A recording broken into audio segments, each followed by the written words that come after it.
Hi learners, ഏവർക്കും നമസ്കാരം. I+ training സൊല്യൂഷന്റെ പുതിയൊരു ക്ലാസ്സിലേക്ക് ഏവർക്കും സ്നേഹം നിറഞ്ഞ സ്വാഗതം.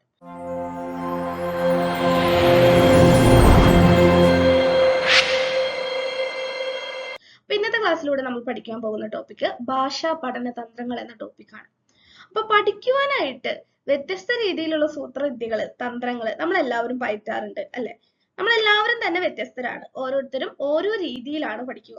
നമുക്ക് ചുറ്റുമുള്ള നമ്മുടെ കൂട്ടുകാരെ നോക്കിയാൽ നമുക്ക് അറിയാനായിട്ട് സാധിക്കും. നമ്മുടെ ക്ലാസ്സിൽ നമ്മുടെ മുമ്പിലിരിക്കുന്ന കുഞ്ഞുങ്ങളെ നോക്കിയാൽ നമുക്ക് മനസ്സിലാക്കാനായിട്ട് സാധിക്കും.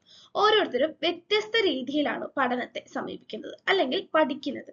ചിലരെന്ത് പരീക്ഷയ്ക്ക് ജയിക്കാൻ വേണ്ടി മാത്രം പഠിക്കും, അല്ലെങ്കിൽ A+ കിട്ടുവാൻ വേണ്ടിയിട്ട്, D+ ആവാതിരിക്കാൻ വേണ്ടിയിട്ട്, ജയിക്കാൻ വേണ്ടിയിട്ട് അത്തരത്തിൽ പഠിക്കുന്ന കുട്ടികളെ നമുക്ക് കാണാനായിട്ട് സാധിക്കും. നമ്മുടെ പിയർ ഗ്രൂപ്പിൽ, നമ്മുടെ സഹപാഠികളിലും അത്തരത്തിലുള്ളവരുണ്ടാകും. പിന്നെ ചിലർ എങ്ങനെ പഠിക്കും? പരീക്ഷയ്ക്ക് തൊട്ട് മുമ്പുള്ള 1-2 ദിവസം അല്ലെങ്കിൽ പരീക്ഷയുടെ തലേ ദിവസം ഇരുന്ന് കുത്തിയിരുന്ന് ഫുള്ളായിട്ട് പഠിക്കുന്നവര് ഉണ്ടായിരിക്കും. ചിലർ കൃത്യമായിട്ട് പരീക്ഷയാകാറായി എന്നറിഞ്ഞാൽ കൃത്യമായിട്ട് ടൈം ടേബിൾ ഇട്ട് സിലബസ് മുഴുവനായിട്ട് കവർ ചെയ്ത് പഠിക്കുന്നവരുണ്ടാവും. ചിലർ എന്ത് ചെയ്യും? സൂത്രപ്പണിക്ക് വേണ്ടിയിട്ട് മുൻകാല ചോദ്യപേപ്പറുകൾ മാത്രം എടുത്ത് അത് മാത്രം റെഫർ ചെയ്ത് അതിൽ ക്വസ്റ്റ്യൻസ് ഒക്കെ കാണാപ്പാഠം പഠിച്ച് പരീക്ഷ എഴുതി ജയിക്കുന്നവരുണ്ടാവും.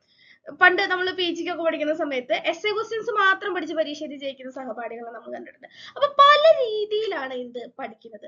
നമ്മൾ പഠിക്കുന്ന രീതി അല്ലെങ്കിൽ നമ്മൾ ഓർമ്മയിൽ സൂക്ഷിക്കുവാനായിട്ട് നമ്മൾ എന്തൊക്കെ കാര്യങ്ങളാണ് ചെയ്യുന്നത്, അതൊക്കെ എന്താണ്? ഓരോ രീതിയിലുള്ള പഠന തന്ത്രങ്ങളാണ്. ഇപ്പൊ ഭാഷ പഠിക്കുന്നതിനും ഇത്തരത്തിലുള്ള വ്യത്യസ്തമായിട്ടുള്ള രീതികള് കുട്ടികള് സ്വീകരിക്കാറുണ്ട്. ഇപ്പൊ നമ്മൾ കവിത പഠിപ്പിക്കുകയാണ്. അപ്പൊ ചെറിയ ക്ലാസ്സിൽ നമ്മൾ കുട്ടികളെ എങ്ങനെ കവിത പഠിപ്പിക്കുക?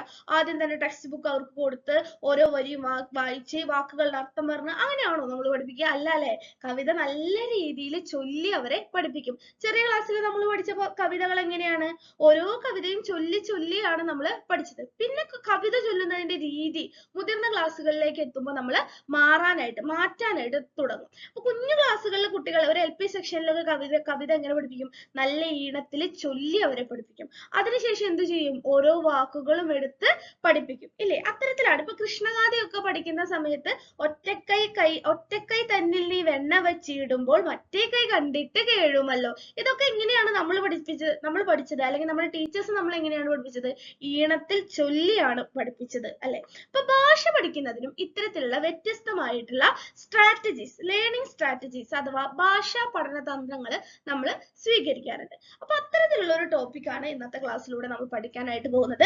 തിയറി ആയിട്ടുള്ള കണ്ടന്റ് ഈ ഒരു ടോപ്പിക്കിനെ മുൻനിർത്തി കുറവാണ്. ക്വസ്റ്റ്യൻ കാണുന്ന സമയത്ത് തന്നെ നമ്മൾ ലോജിക് ഉപയോഗിച്ച് ചിന്തിച്ചാൽ തന്നെ നമുക്ക് സുഖമായിട്ട് ഉത്തരം കിട്ടാവുന്ന രീതിയിലുള്ള കാര്യങ്ങളാണ് ഭാഷാ പഠന തന്ത്രങ്ങൾ എന്ന ടോപ്പിക്കിനെ മുൻനിർത്തി നമുക്ക് പഠിക്കാനുള്ളൂ. അപ്പൊ ഇന്നത്തെ ക്ലാസ്സിലൂടെ നമ്മൾ പഠിക്കാൻ പോകുന്ന ടോപ്പിക്ക് ഭാഷാ പഠന തന്ത്രങ്ങൾ ആണ്. അപ്പൊ ആദ്യം തന്നെ നമ്മൾ എന്ത് മനസ്സിലാക്കി വെക്കണം? എന്താണ് ഭാഷാ പഠന തന്ത്രങ്ങൾ എന്ന് മനസ്സിലാക്കി വെക്കേണ്ടതുണ്ട്. തങ്ങളുടെ പഠനം, ഗ്രഹണശേഷി, ഓർമ്മ എന്നിവയുടെ പുരോഗതിക്ക് വ്യക്തികൾ ഉപയോഗിക്കുന്ന രീതികളോ സങ്കേതങ്ങളോ ആണ് പഠനതന്ത്രങ്ങൾ.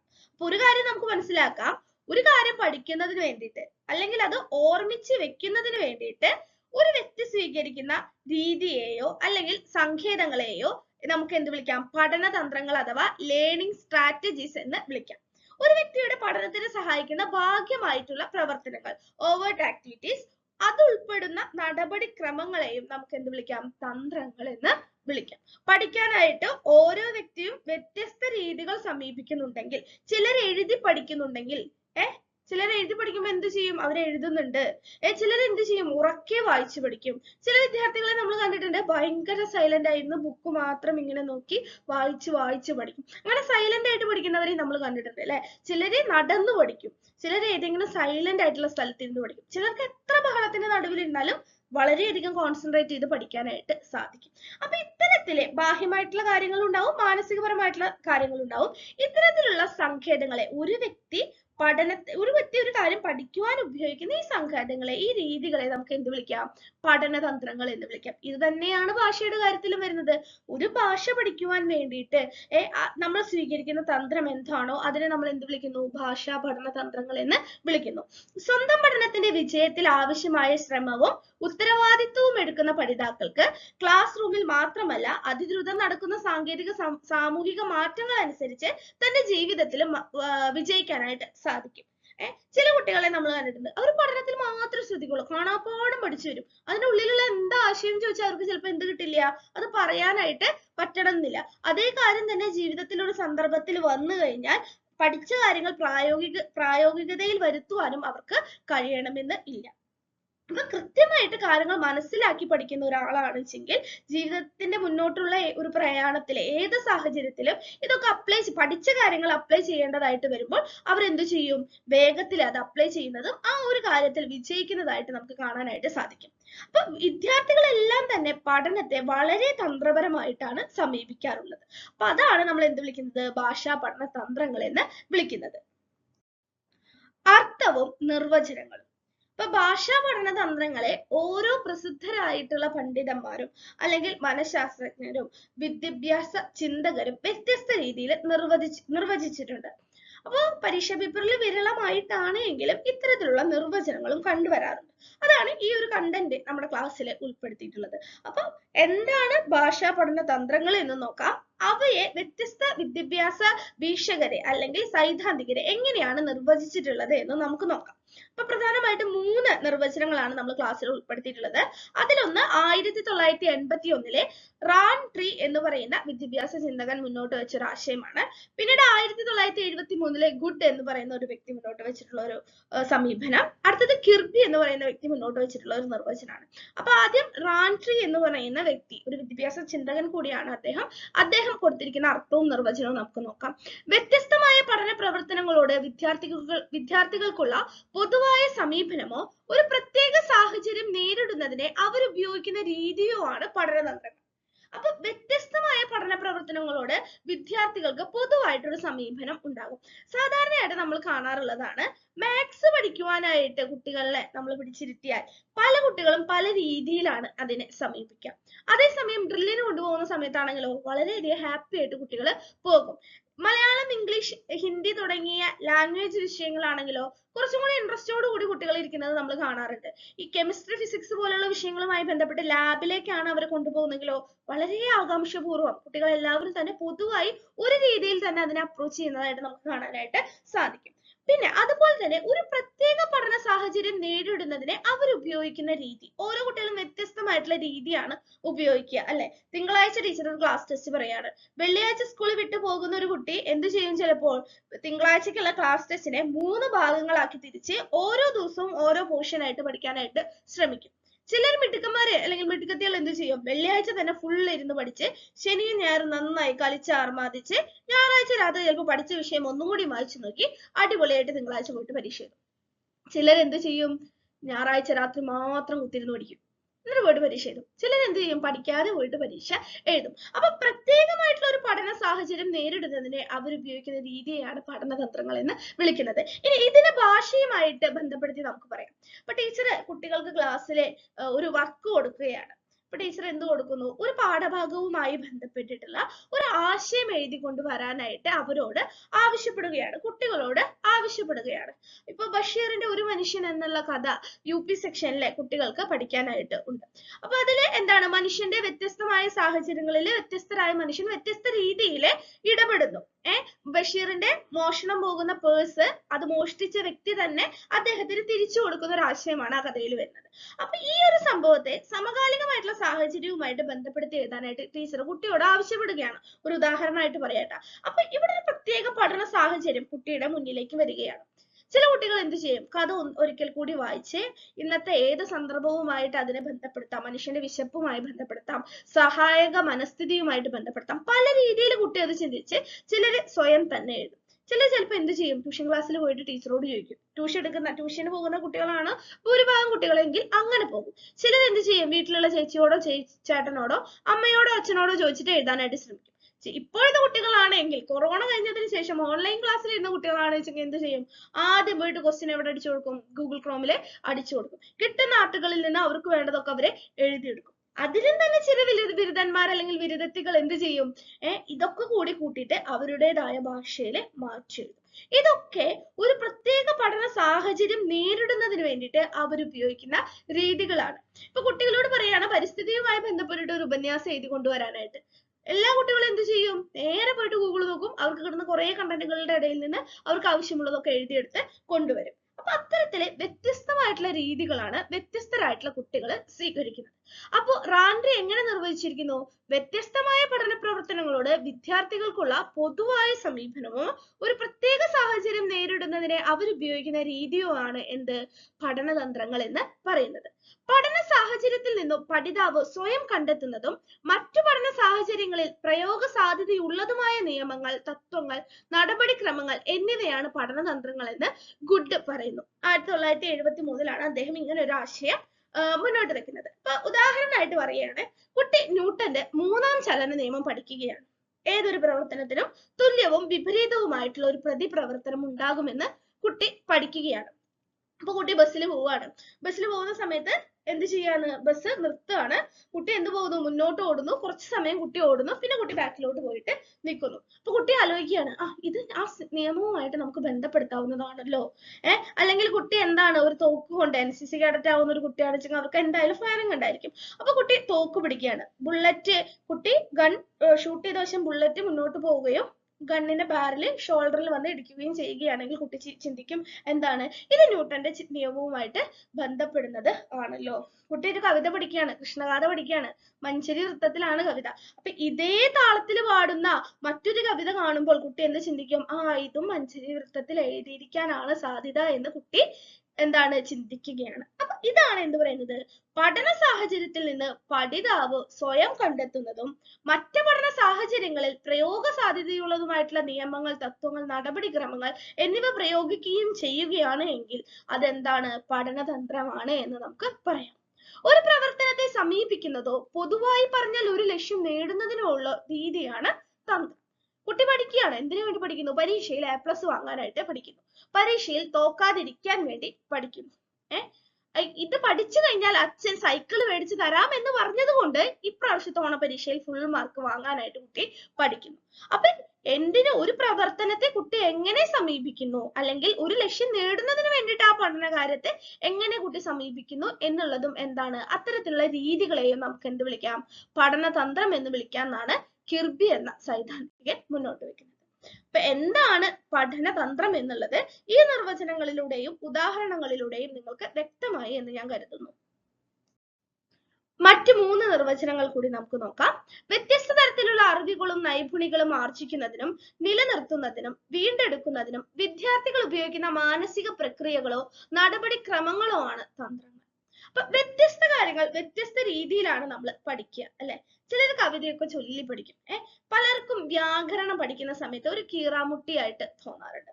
അപ്പൊ ഞാൻ വ്യാകരണം പഠിക്കുന്ന സമയത്ത് ഞാൻ അതൊക്കെ മനസ്സിലാക്കാൻ വേണ്ടിയിട്ട് ഞാൻ ചെയ്തിരുന്ന ഒരു വഴി എന്ന് പറഞ്ഞത്, എന്ത് കിട്ടിയാലും ഏത് വാക്കുകൾ കാണുന്ന സമയത്തും അല്ലെങ്കിൽ പത്രം വായിക്കുന്ന സമയത്തൊക്കെ, ഡെയിലി പത്രം വായിക്കുന്ന ഒരു ശീലമുണ്ട്. അപ്പൊ പത്രം വായിക്കുന്ന സമയത്തൊക്കെ ചില വാക്കുകൾ എന്ത് ചെയ്യും? ഒരു കുഞ്ഞു പേപ്പറിൽ എഴുതി നോക്കിയിട്ട് അതിനൊന്ന് സന്ധി തിരിച്ചു നോക്കും.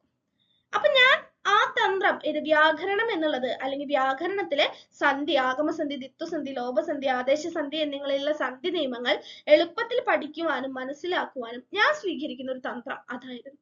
അപ്പൊ കുട്ടികൾ എല്ലാവരും തന്നെ വ്യത്യസ്ത രീതിയിലാണ് എന്ത് പഠിക്കുന്നതും ആ പഠിച്ച കാര്യത്തെ ഓർമ്മയിൽ നിലനിർത്തുന്നതും. ചില കുട്ടികൾ എന്ത് ചെയ്യും? പഠിച്ച കാര്യങ്ങൾ കിടക്കുന്നതിന് മുമ്പ് ഒന്ന് ഓർത്തു നോക്കും. ട്യൂഷന് പോകുന്ന വഴിക്കൊന്ന് പറഞ്ഞു നോക്കും. അല്ലെങ്കിൽ താൻ പഠിച്ച കാര്യങ്ങൾ കൂട്ടുകാരിക്കൊന്ന് പറഞ്ഞ് കേൾപ്പിച്ചു കൊടുക്കും. ഇതൊക്കെ എന്താണ്? അവരുടെ ഉള്ളിലുള്ള അറിവിനെ അവർ നിലനിർത്തുന്നതിനും പഠിച്ച കാര്യത്തെ വീണ്ടും ഓർമ്മിക്കുന്നതിനും കുട്ടികൾ ഉപയോഗിക്കുന്ന മാനസിക പ്രക്രിയകളോ നടപടിക്രമങ്ങളോ ആണ് തന്ത്രങ്ങൾ എന്ന് പറയുന്നത്. അപ്പൊ ഇത്തരത്തിലൊരു നിർവചനം കൊടുത്തത് ജോൺ സെൻ ആണ് 1985.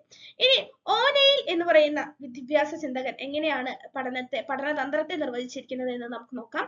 പഠനത്തിന് വേണ്ടി വിദ്യാർത്ഥികൾ ഉപയോഗിക്കുന്ന രീതികളാണ് പഠനതന്ത്രങ്ങൾ. സിമ്പിൾ അല്ലേ? പലരും പല രീതിയിലാണ് പഠിക്കുന്നത്. അപ്പൊ അതിനെയാണ്, ഏത് രീതിയാണോ അവർ ഉപയോഗിക്കുന്നത് ആ രീതിയെ നമുക്ക് എന്ത് വിളിക്കാം? പഠനതന്ത്രങ്ങൾ എന്ന് വിളിക്കാം എന്നാണ് ഓനൈനി നിർവചിച്ചിരിക്കുന്നത്. അടുത്തത് നോക്കാം. ഇത് ഓക്സ്ഫോർഡ് ഡിക്ഷണറി നൽകുന്ന നിർവചനമാണ്. തങ്ങളുടെ പഠനം വർദ്ധിപ്പിക്കുന്നതിന് വിദ്യാർത്ഥികൾ പ്രയോഗിക്കുന്ന അല്ലെങ്കിൽ വ്യക്തികൾ പ്രയോഗിക്കുന്ന സാങ്കേതങ്ങളോ ശ്രമങ്ങളോ ആണ് പഠനതന്ത്രങ്ങൾ. തങ്ങളുടെ പഠനം വർദ്ധിപ്പിക്കുന്നതിന് വ്യക്തികൾ അല്ലെങ്കിൽ വിദ്യാർത്ഥികൾ ഉപയോഗിക്കുന്ന സാങ്കേതങ്ങളോ ശ്രമങ്ങളോ ആണ് പഠനതന്ത്രങ്ങൾ. ഓരോരുത്തരും ഓരോ രീതിയിലുള്ള തന്ത്രങ്ങൾ സമീപിക്കുന്നു. അതാണ് എന്ത് പറയുന്നത്, പഠനതന്ത്രങ്ങൾ എന്നാണ് ആര് നിർവചിച്ചിരിക്കുന്നത്, ഓക്സ്ഫോർഡ് ഡിക്ഷണറി നിർവചനം നൽകിയിരിക്കുന്നത്. നമ്മളിപ്പോ പ്രധാനമായിട്ടും 6 നിർവചനങ്ങൾ നമ്മൾ പറഞ്ഞു അല്ലെ. അപ്പൊ ഇതിനെയൊക്കെ കൂടി സമ്മറൈസ് ചെയ്തിട്ട് നമുക്ക് എന്ത് പറയാം, ഒരു പ്രത്യേക ഉദ്ദേശത്തോടെ തിരഞ്ഞെടുക്കപ്പെട്ട ചില നടപടിക്രമങ്ങളുടെ ഉദ്ഗ്രഥനാത്മക ശ്രേണീകരണമാണ് പഠനതന്ത്രങ്ങൾ. നന്നായി പഠിക്കുന്നവർ തന്ത്രങ്ങളുടെ ഒരു നിര തന്നെ വികസിപ്പിക്കുകയും ഓരോ സാഹചര്യത്തിനനുസരിച്ച് അത് ഉപയോഗിക്കുകയും ചെയ്യും. അപ്പൊ നന്നായിട്ട് പഠിക്കുന്ന ഒരു കുട്ടിയാണ് എങ്കിൽ ഒരു മാസം കഴിഞ്ഞിട്ടാണ് പരീക്ഷ എന്നുള്ളത് കുട്ടിക്ക് അറിയാം. കുട്ടി എന്ത് ചെയ്യും, പഠിച്ച കാര്യങ്ങളൊക്കെ ഒന്ന് അനലൈസ് ചെയ്യാൻ വേണ്ടിയിട്ട് ആദ്യം സിലബസ് എടുത്ത് നോക്കും. സിലബസിൽ പറഞ്ഞിട്ടുള്ള എല്ലാ ടോപ്പിക്കുകളുടെയും നോട്ട്, പഠിക്കാനുള്ള മെറ്റീരിയൽ തന്റെ കയ്യിലുണ്ടോ എന്ന് ഉറപ്പുവരുത്തും. അല്ലാതെ കുട്ടി എന്ത് ചെയ്യും, അത് ആദ്യം കണ്ടെത്തുവാനായിട്ട് ശ്രമിക്കും. പിന്നീട് കൃത്യമായിട്ട് ഒരു ടൈം ടേബിൾ ഇട്ടിട്ട് ചാർട്ട് ചെയ്യുകയും റിവിഷന് പ്രത്യേക സമയം കണ്ടെത്തുകയും, പഠിക്കാനൊരു സമയവും റിവിഷൻ ഒരു സമയം കണ്ടെത്തുകയും ചെയ്യും. ഇനി ഇതേ കുട്ടി തന്നെ എന്ത് ചെയ്യാണ്, പെട്ടെന്ന് പരീക്ഷ വരികയാണ്, ഒരാഴ്ചക്കുള്ള പരീക്ഷ വരികയാണ് എന്നുണ്ടെങ്കിൽ കുട്ടി ആദ്യം എന്ത് ചെയ്യും, ഏറ്റവും ആദ്യം ഫുള്ള് നോട്ടിരുന്ന് കുത്തിരുന്ന് എഴുതാനായിട്ട് ശ്രമിക്കൂ? ഇല്ല. തന്റെ കയ്യിലുള്ള മെറ്റീരിയലുകളൊക്കെ അടുപ്പിക്കുകയും മറ്റേതെങ്കിലും വഴികളിലൂടെ പഠിക്കാൻ എളുപ്പത്തിലുള്ള മെറ്റീരിയലുകൾ തന്റെ കയ്യിലുണ്ട് എന്ന് ഉറപ്പുവരുത്തുകയും വേഗം തന്നെ പഠിച്ചു തുടങ്ങുകയും ചെയ്യും. ആദ്യത്തെ റിവിഷൻ ടൈമിൽ ഒരു കുട്ടി ഒരു ദിവസം ഒരു പാഠമാണ് പഠിക്കുന്നതെങ്കിൽ ഈ ഒരു ഷോർട്ട് ടൈമിലെ കുട്ടി 2-3 പാഠങ്ങൾ ഒരു ദിവസം പഠിക്കാനായിട്ട് ശ്രമിക്കുകയും ഇമ്പോർട്ടന്റ് ആയിട്ടുള്ള ഭാഗങ്ങൾക്ക് കൂടുതലായിട്ട് പ്രാധാന്യം കൊടുക്കുകയും ചെയ്യും. അപ്പൊ നന്നായി പഠിക്കുന്നവർ പഠനങ്ങളുടെ ഇത്തരത്തിൽ പഠിക്കാനുള്ള ഒരു നിര തന്നെ വികസിപ്പിച്ചിട്ടുണ്ടാവും. അപ്പൊ നന്നായി പഠിക്കുന്നവർ മാത്രമാണോ വിദ്യാർത്ഥികൾ? അല്ല. എന്താണ്, ഒരു മോഡറേറ്റ് ആയിട്ടുള്ള നിലവാരം പുലർത്തുന്നവരുണ്ടായിരിക്കാം, പഠനത്തിൽ കുറച്ച് പിന്നോട്ട് നിൽക്കുന്നവരുണ്ടായിരിക്കാം. ഇവർക്കും അവരുടേതായിട്ടുള്ള പഠനതന്ത്രങ്ങൾ ഉണ്ടായിരിക്കും എന്നുള്ള വസ്തുത ഒരു അധ്യാപകർ എന്ന നിലയിൽ നമ്മൾ ഓർത്തു വെക്കേണ്ടതാണ്. നല്ല പഠിതാക്കൾ അവരുടെ പഠന ശൈലിക്ക് അനുസരിച്ച് ഉപയോഗിക്കാവുന്ന തന്ത്രങ്ങളായിരിക്കും രൂപീകരിക്കുക. ഓരോരുത്തരും ഓരോ രീതിയായിരിക്കും രൂപീകരിക്കുക. ഇപ്പൊ എന്നെ സംബന്ധിച്ചിടത്തോളം സിലബസ് മുഴുവനായിട്ട് കവർ ചെയ്തിട്ട് ഓരോ ടോപ്പിക്കിനെയും കുറിച്ചിട്ടുള്ള കൃത്യമായിട്ടുള്ള നോട്ട് എന്റെ കയ്യിലുണ്ടാവും. അപ്പൊ ഞാൻ ആദ്യം എന്ത് ചെയ്യും, സിലബസ് എടുത്ത് നോക്കും.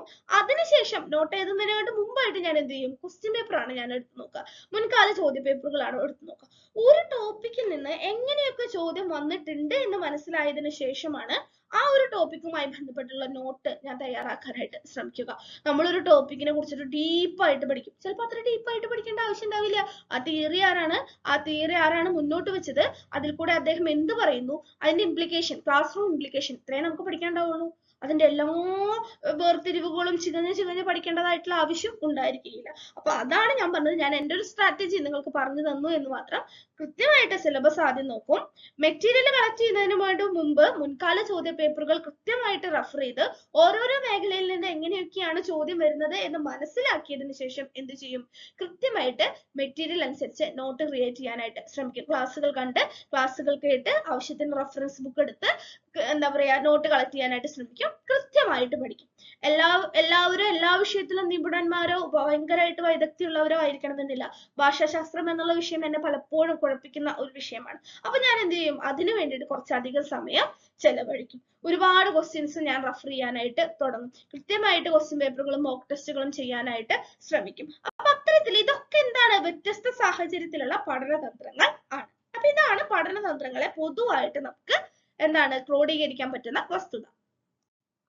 അടുത്തതായി നമ്മൾ നോക്കുവാനായിട്ട് പോകുന്നത് പഠനതന്ത്രങ്ങളുടെ വർഗീകരണമാണ്.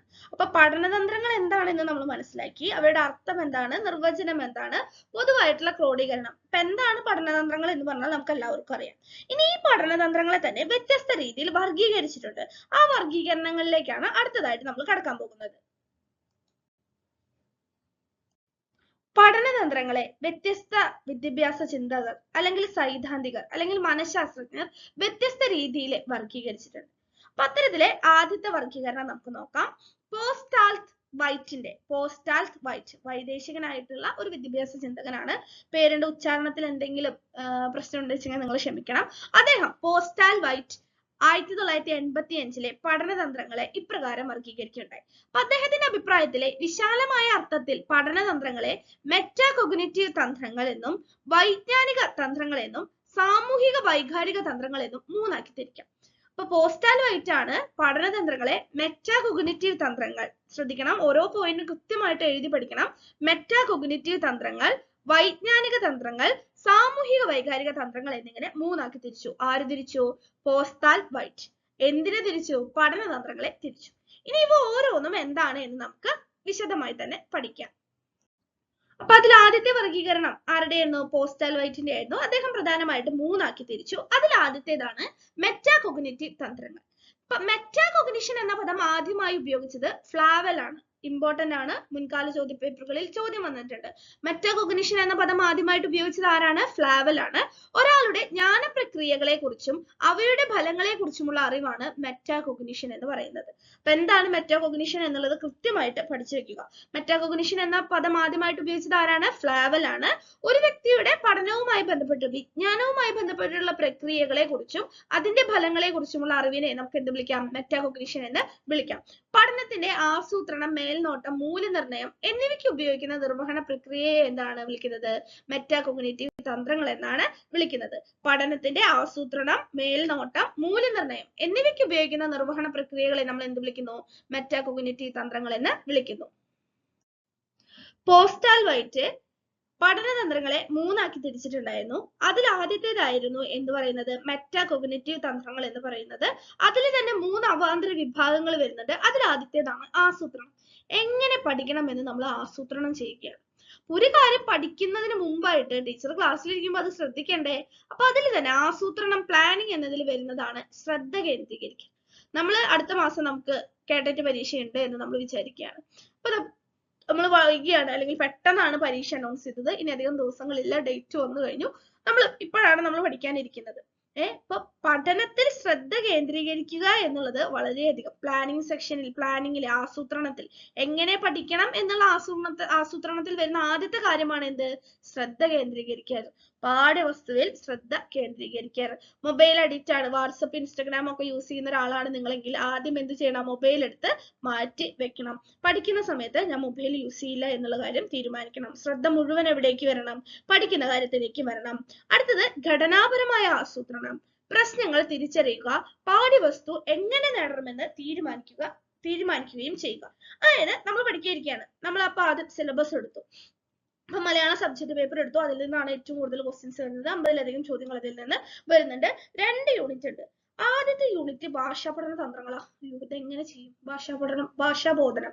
അപ്പൊ നമുക്കതൊരു കൺഫ്യൂഷൻ ആവും. രണ്ടാമത്തെ സെക്ഷൻ എന്ന് പറയുന്നത് എന്തായിരിക്കും? മലയാള സാഹിത്യവുമായി ബന്ധപ്പെട്ട കാര്യങ്ങളായിരിക്കും. അതിനോട് നമുക്ക് കുറച്ചും കൂടി അടുപ്പുണ്ടായിരിക്കും. പക്ഷെ ആദ്യത്തെ യൂണിറ്റിലെ കാര്യങ്ങൾ നമുക്ക് അധികം അടുപ്പം ഉണ്ടായിരിക്കില്ല. അപ്പൊ അതാണ് നമ്മളെ കുഴയ്ക്കുന്ന പ്രശ്നം എന്ന് നമ്മൾ തിരിച്ചറിയാണ്. അപ്പൊ ആ പാഠ്യവസ്തു എങ്ങനെ നേടണമെന്ന് നമ്മൾ തീരുമാനിക്കുകയാണ്. കൃത്യമായിട്ട് ബി.എഡിന്റെയും മറ്റു നോട്ടുകൾ ശേഖരിച്ച് അറിയാവുന്ന പുസ്തകങ്ങളൊക്കെ റെഫർ ചെയ്തിട്ട് നമ്മൾ കൃത്യമായിട്ടുള്ള ഒരു നോട്ട് തയ്യാറാക്കുകയാണ്. ഇതിനെയാണ് നമ്മൾ എന്ത് വിളിക്കുന്നത്? ഘടനാപരമായ ആസൂത്രണം എന്ന് വിളിക്കുന്നത്. ഇനി അടുത്ത എന്താ? തിരഞ്ഞെടുക്കപ്പെട്ട ശ്രദ്ധ. അപ്പൊ ഇതൊക്കെ നമ്മൾ ശ്രദ്ധിച്ചു. അപ്പൊ ഇതില് തന്നെ ഇപ്പൊ നമ്മൾ മെറ്റീരിയൽ ഒക്കെ കളക്ട് ചെയ്തു. ഇതില് തന്നെ നമ്മൾ എന്തിന് പ്രാധാന്യം കൊടുക്കണം എന്ന് നമ്മൾ ശ്രദ്ധിക്കുകയാണ്. ഇപ്പൊ എല്ലാ പരീക്ഷാ പേപ്പറിലും സ്ഥിരമായിട്ട് ചോദ്യം വരുന്ന ഒരു ചോദ്യ മേഖലയാണ് ഇവാലുവേഷൻ എന്നുള്ളത്, മൂല്യനിർണ്ണയം എന്നുള്ളത്. അതെനിക്കറിയില്ല. അപ്പൊ നമ്മൾ എന്ത് തീരുമാനിക്കുകയാണ്? ഇതിനെ കുറിച്ച് ഞാൻ ഫോക്കസ് ചെയ്യണം, കാരണം ഇതിൽ എനിക്കധികം അറിവില്ല. അപ്പൊ പ്രധാനപ്പെട്ട വാക്കുകൾ, ശൈലികൾ, വിവരഭേദങ്ങൾ എന്നിവ പരിശോധിക്കൽ. അപ്പൊ അതുപോലെ തന്നെ മലയാളം പഠിക്കുന്ന ഒരു കുട്ടിയാണ്, മലയാളം ഭാഷ പഠിക്കുന്ന ഒരു കുട്ടിയാണെങ്കിൽ കുട്ടിക്ക് എന്ത് ചെയ്യാൻ അറിയുന്നില്ല? വാക്കുകളുടെ അർത്ഥം ഗ്രഹിക്കാനായിട്ട് കഴിയുന്നില്ല. പ്രധാനപ്പെട്ട ശൈലികൾ തിരിച്ചറിയാനായിട്ട് കഴിയുന്നില്ല. ആസ്വാദന കുറിപ്പിന്റെ ഘടന നമുക്ക് എഴുതുവാനായിട്ട് അറിയുന്നില്ല. വിശകലനം ചെയ്യുക എന്ന് പറഞ്ഞൊരു കുറിപ്പ് എഴുതാൻ വന്നാൽ എങ്ങനെ എഴുതണം എന്ന് കുട്ടിക്ക് അറിയുന്നില്ല. അപ്പൊ അങ്ങനെ തിരഞ്ഞെടുക്കപ്പെട്ട കാര്യങ്ങൾക്ക് കൂടുതലായിട്ട് അറ്റൻഷൻ കൊടുക്കുന്നതിനെയാണ് നമ്മൾ എന്ത് വിളിക്കുന്നത്? തിരഞ്ഞെടുക്കപ്പെട്ട ശ്രദ്ധ എന്ന് വിളിക്കുന്നത്. അടുത്തത് സ്വയം നിയന്ത്രണമാണ്. പഠന സാഹചര്യം കൃത്യമായിട്ട് മെയിൻറ്റെയിൻ ചെയ്യാനായിട്ട് ശ്രമിക്കുക. അപ്പൊ നമ്മൾ അറിയാണ്, അടുത്ത മാസം 25-ന് പരീക്ഷയാണ്. ഈ മാസം 1-ാം തീയതി, അടുത്ത മാസം 25-നാണ് പരീക്ഷ. അപ്പൊ ഇവിടെ നിന്ന് ഇനി കറക്റ്റ് ആയിട്ട് നമുക്ക് ഏകദേശം ഒന്ന് ചവിട്ടി പിടിച്ചു പോയാൽ ഒരു 50-52 ദിവസം ഉണ്ട് എന്ന് നമ്മൾ വിചാരിക്കണം. ഭയങ്കരമായിട്ട് നമ്മൾ പ്ലാൻ ചെയ്തു. ആദ്യത്തെ 2 ദിവസം മാത്രം പഠിച്ചു. 3-ാം ദിവസം തൊട്ട് പഠനമൊക്കെ ഒരു വിധത്തിലായി. ഉഴപ്പി തുടങ്ങി നമ്മൾ. അത് ശരിയാണോ? അല്ല. അപ്പൊ സ്വയം നിയന്ത്രിച്ചുകൊണ്ട് കൃത്യമായിട്ട് കേട്ടറ്റ് എന്നുള്ള ലക്ഷ്യം അച്ചീവ് ചെയ്യുന്നത് വരെ ഞാൻ പഠിക്കും എന്നുള്ളൊരു ഉറപ്പ് നമ്മൾ എടുക്കുകയാണ്. സ്വയം നിയന്ത്രിക്കുകയാണ്.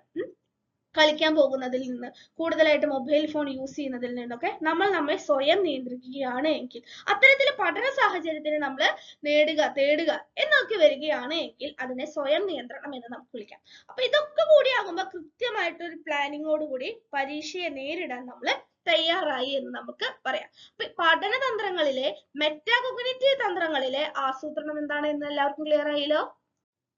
മെറ്റാകോഗ്നിറ്റീവ് തന്ത്രങ്ങളിലെ പ്രധാനമായിട്ട് 3 ഘടകങ്ങളുണ്ട് എന്ന് പറഞ്ഞു. ആദ്യത്തേത് ആസൂത്രണമാണ്, രണ്ടാമത്തേത് മേൽനോട്ടമാണ്, മൂന്നാമത്തേത് മൂല്യനിർണ്ണയമാണ്. അപ്പൊ മേൽനോട്ടം, മോണിറ്ററിംഗ്, വായിക്കുമ്പോഴോ എഴുതുമ്പോഴോ ഒരാളുടെ ഗ്രഹണശേഷി പരിശോധിക്കുന്നതിനെയാണ് എന്ത് വിളിക്കുന്നത്?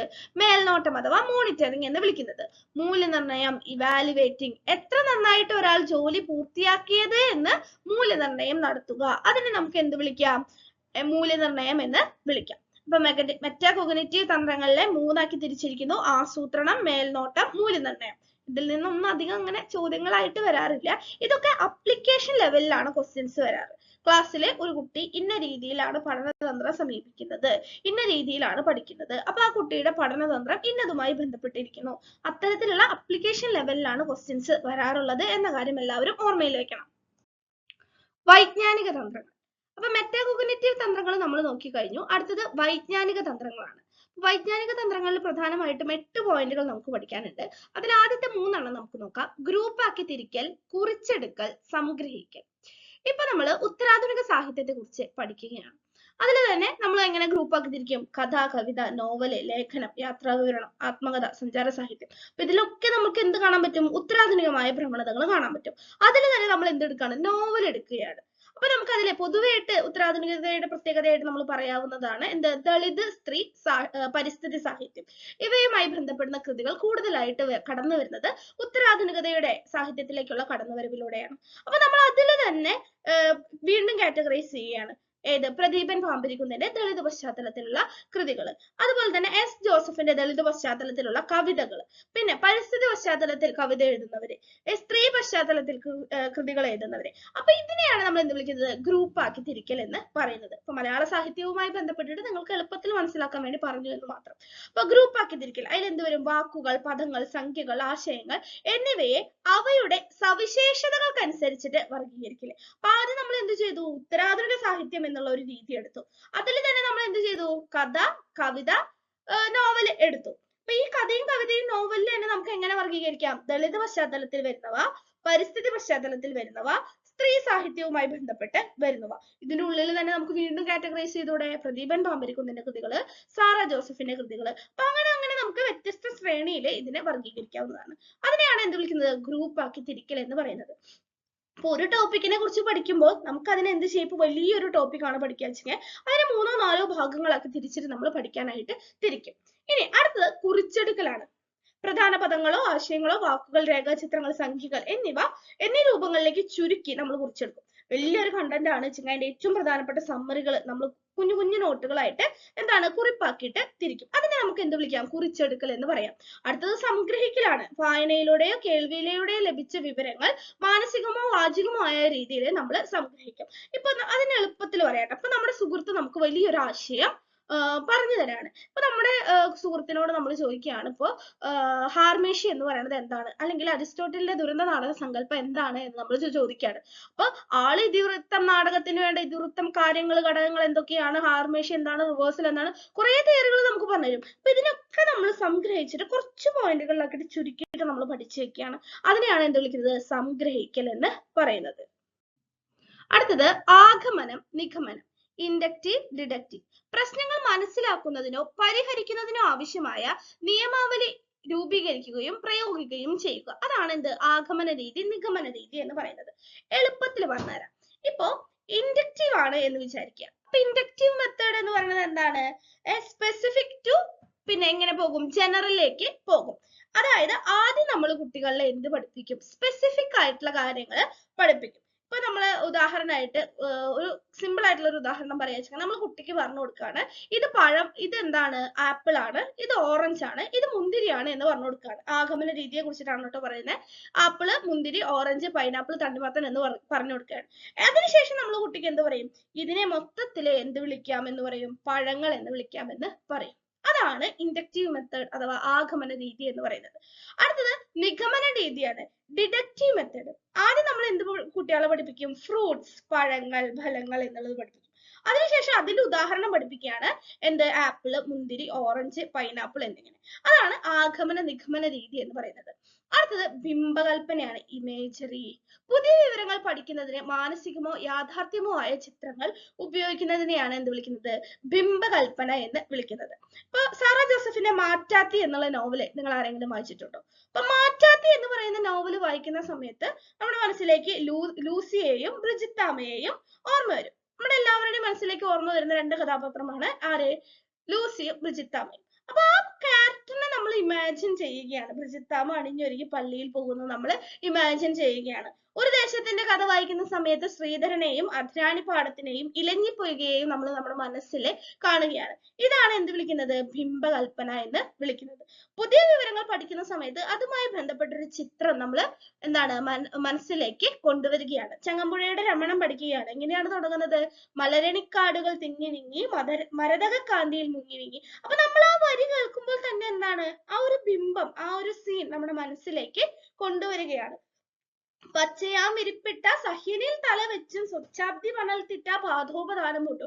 അപ്പൊ കേരളത്തിന്റെ ആ ഒരു സ്ട്രക്ചറാണ് ഈ ഒരു വരികളിലൂടെ കവി പറഞ്ഞു വെക്കുമ്പോൾ ആ ഒരു സീൻ നമ്മുടെ എന്താണ് കണ്ണിലേക്ക് വരികയാണ്. വാഴക്കുലയിലോ? മലയപ്പുലയന മാടത്തിൻ മുറ്റത്ത് മഴ വന്ന നാളൊരു വാഴ നട്ടു. അപ്പൊ ആ വാഴ നടുന്നത്, ആ കിടാങ്ങൾ ആ വാഴയ്ക്ക് വെള്ളം ഒഴിക്കുന്നത്, അവരതിന് ചുറ്റും കിടന്ന് കളിക്കുന്നത്, തമ്പ്രാൻ വന്ന് വാഴക്കുല വെട്ടുമ്പോൾ ആ കുഞ്ഞുങ്ങൾ കരയുന്നത്, ഇതൊക്കെ എന്താണ്? നമ്മുടെ മനസ്സിലൂടെ ഒരു തിരശീല എന്ന പോലെ, ഒരു സിനിമ എന്ന പോലെ കടന്നു പോവുകയാണ്. ഇതിനെയാണ് എന്ത് വിളിക്കുന്നത്? ബിംബകൽപ്പന എന്ന് നമ്മൾ വിളിക്കുന്നത്. അടുത്തത് വിപുലീകരണമാണ്.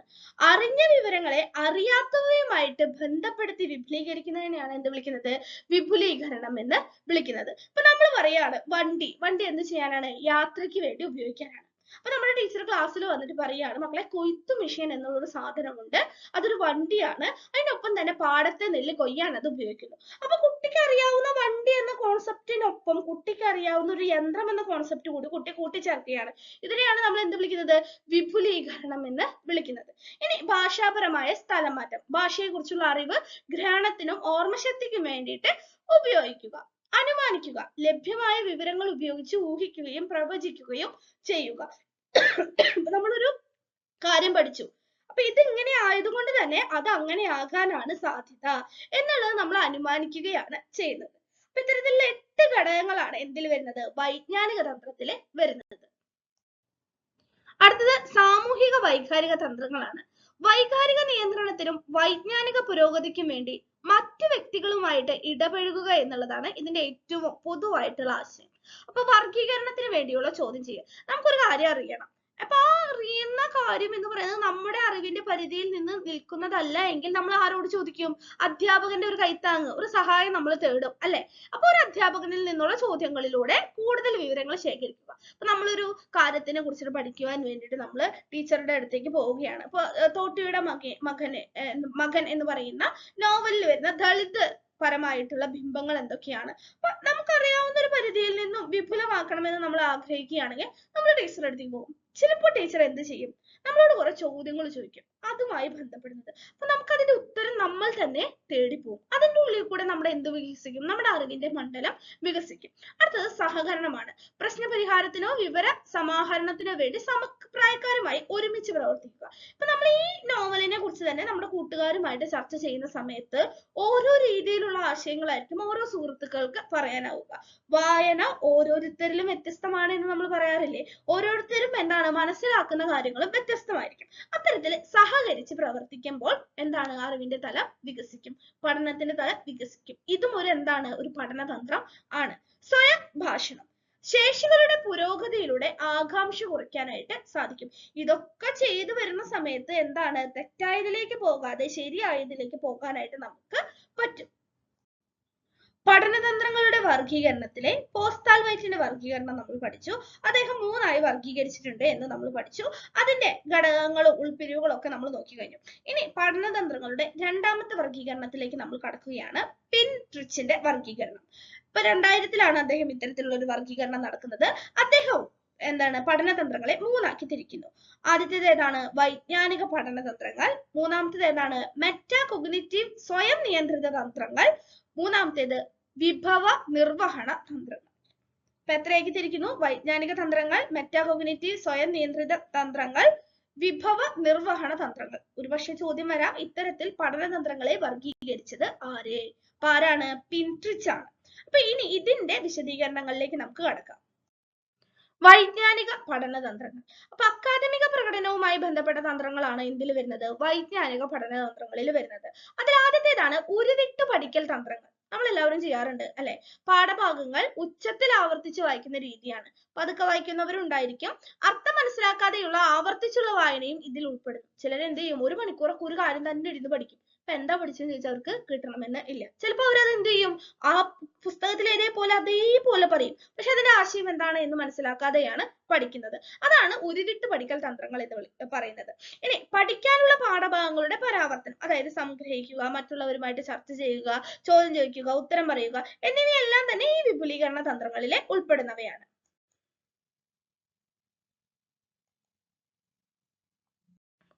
അപ്പൊ വൈജ്ഞാനിക പഠനതന്ത്രങ്ങളാണ് നമ്മൾ പഠിച്ചുകൊണ്ടിരിക്കുന്നത്. അപ്പൊ അത് എന്തുമായി ബന്ധപ്പെടുന്നതാണ്? അക്കാദമിക പ്രകടനവുമായി ബന്ധപ്പെടുന്ന തന്ത്രങ്ങളാണ് എന്ന് നമ്മൾ പഠിച്ചു. അതിലെ മൂന്നാമത്തേതാണ് ഘടനാപരമായിട്ടുള്ള തന്ത്രങ്ങൾ, ഓർഗനൈസേഷണൽ സ്ട്രാറ്റജീസ്. പാഠഭാഗങ്ങളിൽ നിന്നും പ്രധാന ആശയം തിരഞ്ഞെടുക്കൽ, പാഠഭാഗങ്ങളുടെ രേഖാരൂപം തയ്യാറാക്കൽ തുടങ്ങിയവ ഘടനാപരമായ തന്ത്രങ്ങൾക്ക് ഉദാഹരണങ്ങളാണ്. അപ്പൊ വലിയൊരു പാഠഭാഗമാണ് പഠിക്കാൻ തന്നിരിക്കുന്നത് എങ്കിൽ അതിൽ നിന്ന് ഏറ്റവും പ്രധാനപ്പെട്ടവ തിരഞ്ഞെടുത്ത് അതിന് കുറച്ച് പ്രാധാന്യം നൽകി പഠിക്കുക.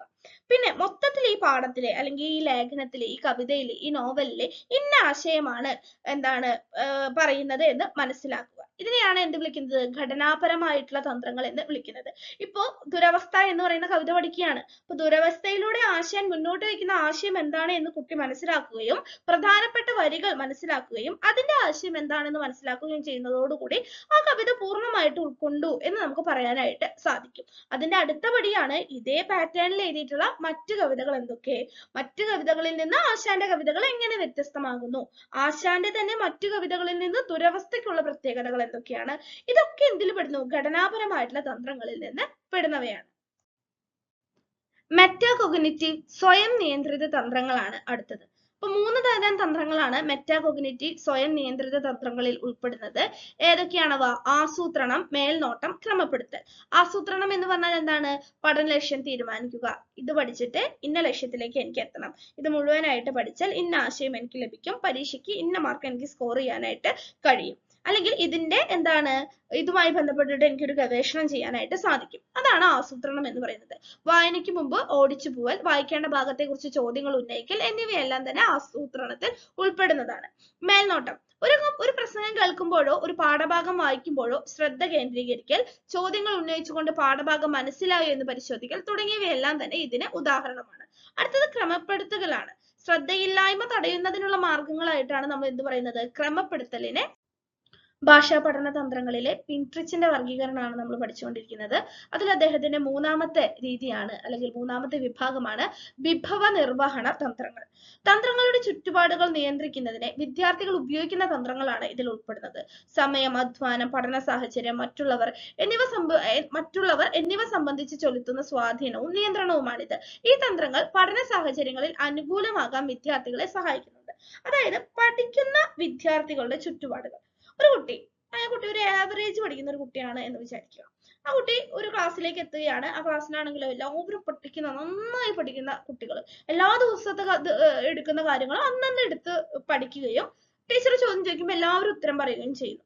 സ്വാഭാവികമായും ഈ കുട്ടി അന്നന്ന് എടുക്കുന്ന കാര്യങ്ങൾ പഠിക്കാത്തൊരു കുട്ടിയാണെങ്കിൽ, ടീച്ചർ ചോദ്യം ചോദിക്കുമ്പോൾ ഉത്തരം കിട്ടുന്നില്ല, ബാക്കിയുള്ളവരെല്ലാവരും ഉത്തരം പറയുന്നുണ്ടെങ്കിൽ സ്വാഭാവികമായും പഠിക്കുവാനുള്ള ടെൻഡൻസി ആ കുട്ടിയിൽ ഉണ്ടായിരിക്കും. അതാണ് ചുറ്റുപാടുകൾ എന്ന് പറയുന്നത്. അത് മാത്രമല്ല വീട്ടിലെ സാഹചര്യങ്ങൾ ഉൾപ്പെടാം.